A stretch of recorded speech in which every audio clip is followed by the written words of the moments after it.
Heureux de vous retrouver, chers fidèles téléspectateurs de la télé-Renaissance. Nous sommes le 28 juillet 2021. Bienvenue à ce rendez-vous du journal dont voici d'abord les principaux titres. Nadine Kanyang, la jeune fille enlevée à Mabanda il y a 11 jours, a été conduite à la prison centrale de Mimba après une séance d'audition au parquet près le tribunal de grande instance de Narangwa. La réticence du gouvernement de Gitega à rejoindre le programme COVAX risque de coûter la vie à plusieurs Burundais. C'est la lecture d'un expert en santé publique que vous allez suivre dans ce journal. Et puis la Génocide Section Canada tire la sonnette d'alarme.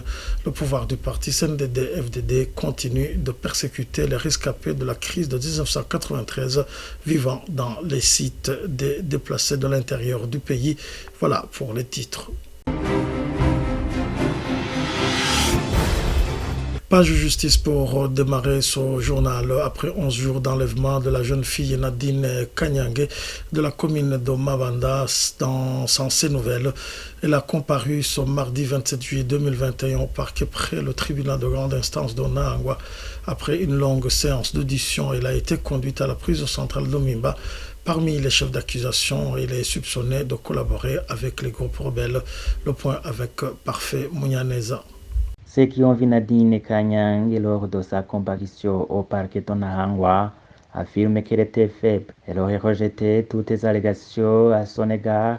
Elle aurait été par la suite torturée dans les cachots clandestins des services de renseignement. Elle aurait été forcée d'accepter sa collaboration avec les rebelles qui font des navettes en Tanzanie-Makamba. Elle a également nié sa collaboration avec le Parti Mouvement pour la Solidarité et la Démocratie en 2015 avant qu'elle ne soit transférée à la prison centrale de Mimba. Nadine Kanyang avait été enlevée dans la nuit de vendredi 16 juillet 2021 à son domicile sur la colline Gahama, zone Gitara et commune Mabanda. Elle avait été enlevée par le chef de renseignement provincial Melowin Hozwenimana en compagnie avec le chef de renseignement communal de Mabanda. Selon les enquêtes de la campagne d'Ondesa, Kanyang a passé la nuit du 16 juillet au cachot du commissariat provincial de Makamba. Puis, samedi matin, elle a été amenée à la résidence de Melowin Hozwenimana avant d'être conduite à Bujumbura ce jour même. Elle aurait été emprisonnée au cachot du service national de renseignement tout près de la cathédrale Regina Mundi. Les sources à Mabanda ont à ce moment indiqué que des autres personnes de la même famille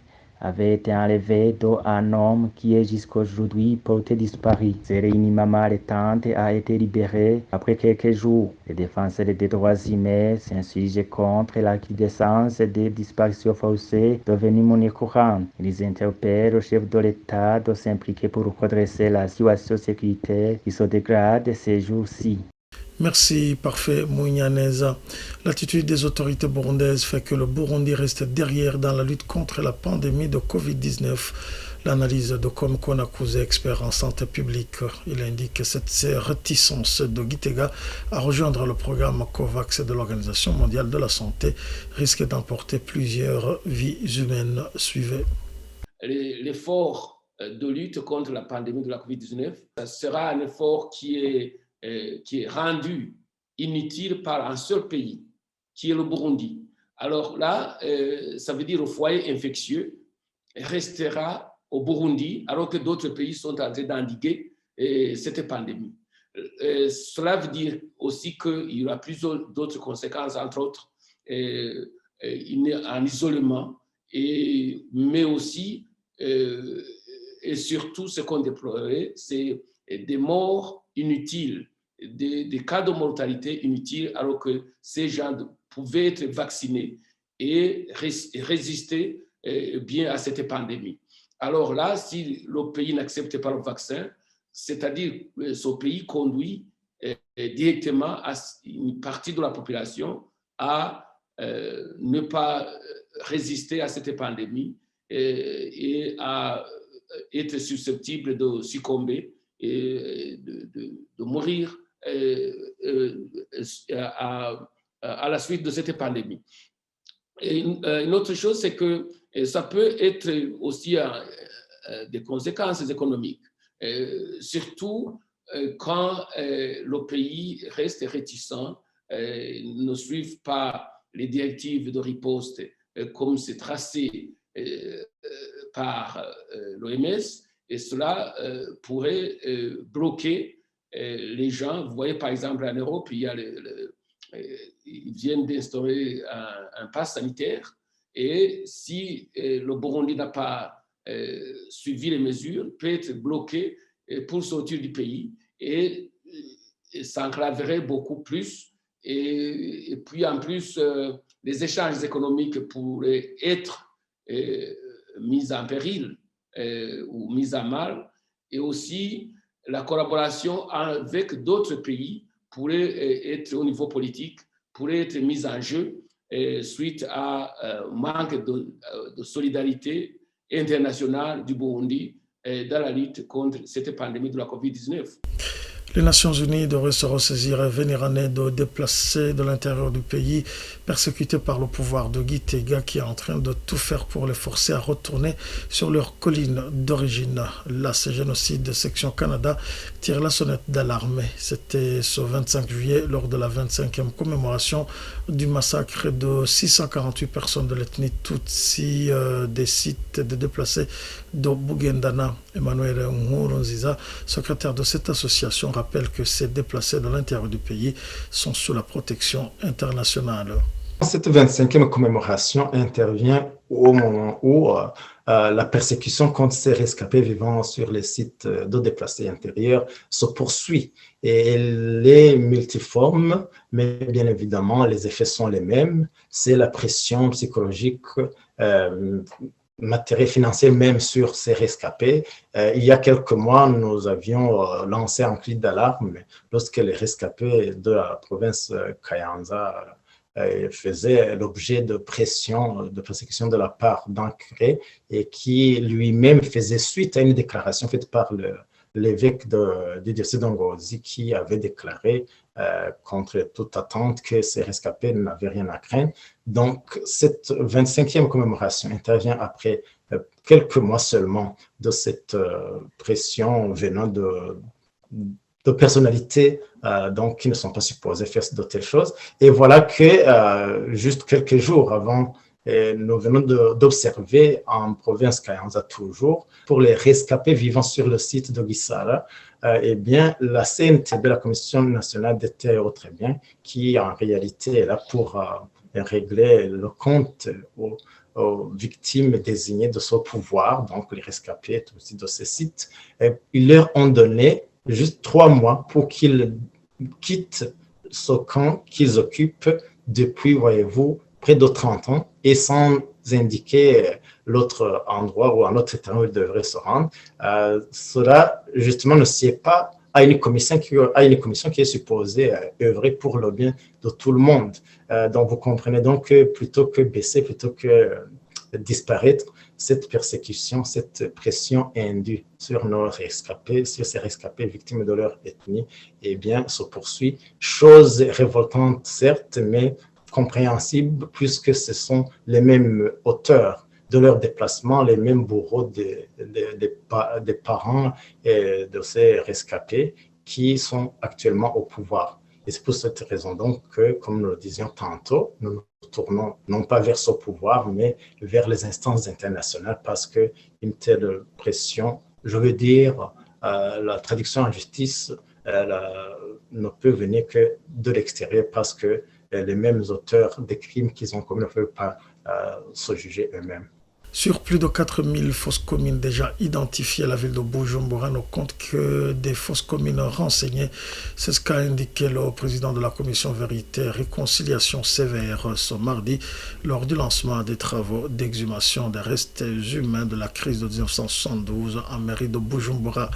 Pierre Claver Daïchali a appelé toute personne disposant des informations crédibles à aider la commission à localiser ces fosses communes.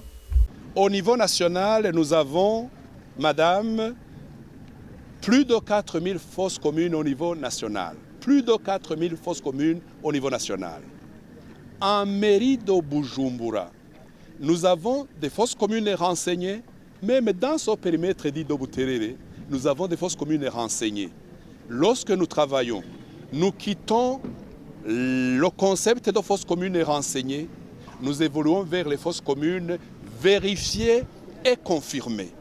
Vérifiées et confirmées. C'est pourquoi nous demandons aux Burundais de la mairie de se déplacer avec nous et de nous dire voici la localisation précise de la fosse commune dont je vous ai parlé. Ici, nous sommes encore dans le vague où on nous dit Buterere, plusieurs fosses communes. Zone aéroport, d'autres fosses communes. Et d'autres fosses communes que nous avons dans nos écrits provisoires où on nous dit tel bâtiment a été érigé sur une fosse commune. Voilà ce que nous allons éclairer. Éclairer la vérité, c'est toutes ces facettes de la réalité. Les fosses communes réelles qu'on peut fouiller. Les fosses communes sur lesquelles sont érigés des bâtiments. Les fosses communes dans les alentours de la ville de Bujumbura. Je le précise, la ville de Bujumbura, en 1972, n'avait pas les dimensions d'aujourd'hui. Donc, il y a des fosses communes qui sont dans les alentours de la ville de Bujumbura et d'autres qui sont dans le périmètre de la mairie actuelle de Bujumbura. Page économie pour clore ce journal. Un système de suivi électronique des cargos transportant des marchandises importées ou exportées sera désormais opérationnel au Burundi. Son lancement officiel a été fait ce mardi par Domitien Ndihokugayo, le ministre des Finances. Il explique que cette nouvelle technologie sera d'une grande importance pour les importateurs, les exportateurs, les déclarants ainsi que pour le gouvernement. Duhejeje gutanguza urubuga ruha amakuru agezweho abasanzwe bari mu byo gushora ibidandazwa biva ngaha mu gihugu cacu bija hanze y'igihugu canke biva hanze y'igihugu vyinjira ngaha mu Burundi eka mbere ndetse n'ibica ngaha mu Burundi birengana bija mu bindi bihugu duhana imbibe. Urwo rubuga rero rukazoza rurashigwako amategeko amabwirizwa agenga ivyo abo bantu baba bariko barakora bakanaronka n'amakuru agezweho ukugene ivyo bikorwa biheze bigakorwa gutyo uri karabikora akazobona neza abo ashobora kwitura abari bo bikamwereka kumbure n'uburyo ategerezwa kugenda yitwaje n'umwanya yogereranya ashobora kumara aho hantu. Gutyo ivyo bikazotuma abariko baragira urudandazwa cyane cyane babandi bafasha kugira ngo ibidandazwa bisohoke canke vyinjire bashobore gukora bisanzuye bafise amakuru akwiye. Akamaro ubwo buhinga bushasha bugiye kuzana ni kanininya cyane kuko ubwo buhinga buzotuma ababukoresha basanzwe bari muri ca gisata cyo gushora ibintu hanze canke kubikura hanze vyinjira ngaha mu gihugu eka mbere ndetse n'ababicisha ngaha mu gihugu babijana mu bindi bihugu duhana imbibe yuko bazoheza bakunguka umwanya kubera ko bafise amakuru akwiye bizobatuma badata umwanya munini yinya bariko barayarondera hanyuma bageze aho baja kurondera impapuro canke ziriya impusha naho nyene bazohungukira umwanya kuko ntibazogenda aho batategerezwa kuja bazogenda batumbereye hahandi ho nyaho. Ivyo navyo bigatuma bunguka umwanya bungutse umwanya babungutse n'amafaranga birajana n'amafaranga amafaranga bayungutse murumva yuko nico baba baje kurondera mu vy'ukuri barinze bashinga amashira hamwe y'ubudandaji. Ahandi naho nuko na leta izohungukira kuko uko ayo mashira hamwe yunguka niko nayo nyene azoheza akagira icyo atanze ku makori mu kigega ca leta. Eka mbere ndetse novuga yuko n'ubusuma bufatanije n'ibiturire bizogabanuka cyane. C'est ici que prend fin notre journal. Merci de nous avoir suivis. À la prochaine.